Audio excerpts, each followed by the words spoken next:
بفرمایید پسرم، من براتون غذا درست کردم. نونم گرم و تازه است. تو اینجا بیحال افتادی، سمیم که تو بیمارستان بیحال افتاده. چقدر بهت گفتم که اون بچه رو اینقدر وابسته خودت نکن. بچه که نمیفهمه.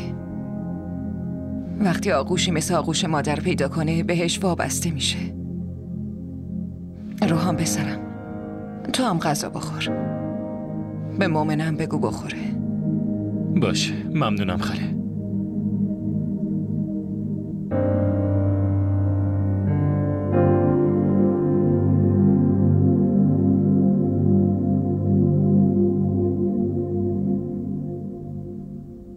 غذا تو بخور. اشتها ندارم. تو بخور. نگه میشه یه لطفی در حقم بکن. لطفاً منو ببر بیمارستان پیش سمی. یه زنم نه.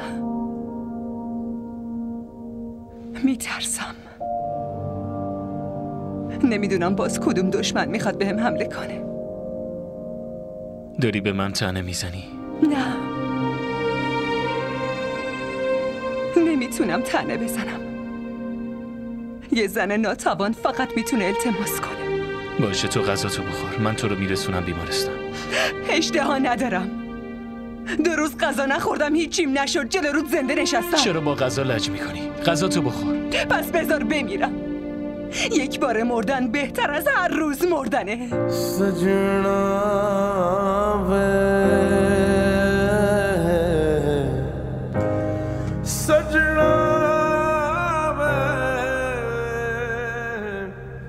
تا وقتی من زنده تو هم نباید بمیری. زنده بمونم که چی بشه؟ اشتباه من چیه؟ من حتی نمیدونم چه تقصیر و گناهی دارم که این اتفاقا برام تموم نمیشه. میدونی تقصیر تو چیه؟ این که تو زن روحامی. اون روحامی که اول به زن ارزش میده و بعد بهش قول دوست داشتن میده.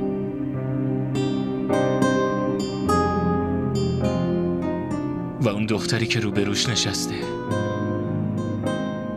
هم براش ارزشمنده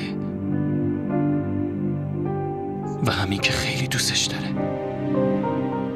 با وجود این که در دسترسشه اما بازم منتظرش نشسته.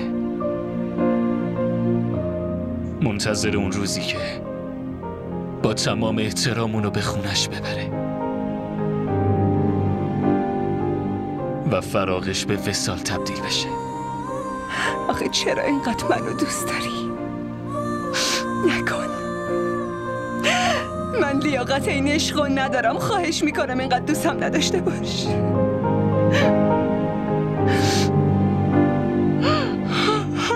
खाली खाली अखियों में तू ही बसा था, मन्नत मुराद मेरी तू ही दुआ था। रिश्तों के मान सारी झूठी कहानियाँ होती ना आसान रब्बा, याद भुलानियाँ